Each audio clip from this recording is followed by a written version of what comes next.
We're at the Getty Research Institute looking at probably one of the most famous works by the Guerrilla Girls, Dearest Art Collector. What's really special about being here at the GRI is that we have the archive. We have these documents that help us to understand the process of this community of artists. The poster reads, "Dearest Art Collector, it's come to our attention that your collection, like most, does not contain enough art by women. We know that you feel terrible about this and will rectify the situation immediately. All our loved Guerrilla Girls." So this was made in 1986, so it makes it one of the earliest posters by the Guerrilla Girls, who formed in 1985 in New York City. And they were formed out of a frustration with the way that feminist protests hadn't had the effect that they should have had. And they wanted to try new tactics. And their posters use statistics, very simple messages, and humor to get at the issues. It starts ironically, Dearest Art Collector. We know that they don't feel anything endearing about the art collector that they're writing to. The pink paper, the little flower at the top with the sad face. So sort of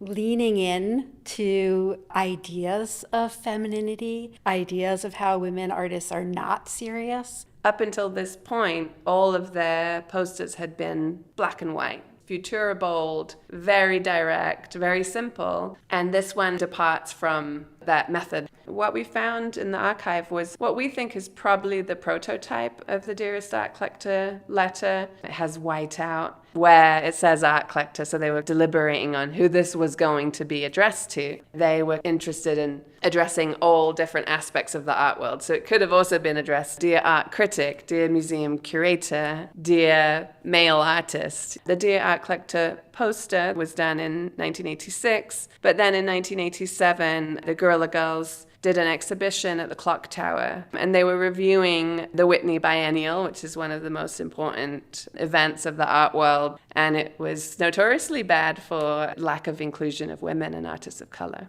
So what they decided to do was make the Dearest Art Collector letter very specific and address it to the chair of the Board of Trustees, who at that time was Alfred Taubman. And in the letter, they draw attention to conflicts of interest and his business interests in his role at the Whitney Museum. So in this case, they changed the format of the letter. They made it really big. They made it into installation art in a way. And then in later years, they have done more of these projects. So in 2015, they made a new one that's called Dear Billionaire Art Collector. And they worked with an organization called the Illuminators to project this ransom note style letter that said, Dear Billionaire Art Collector, onto the side of the Whitney Museum. But it's also a poster. So there are many different iterations of the Dearest Art Collector letter. Blending that private letter with these ironic, sarcastic posters that are out there in the public sphere. The mail system traverses both the public and the private realm, and that's what's unique and interesting about their use of it, because they can apply in these different contexts the direct address of a curator or a critic, and they also can show it as an open letter.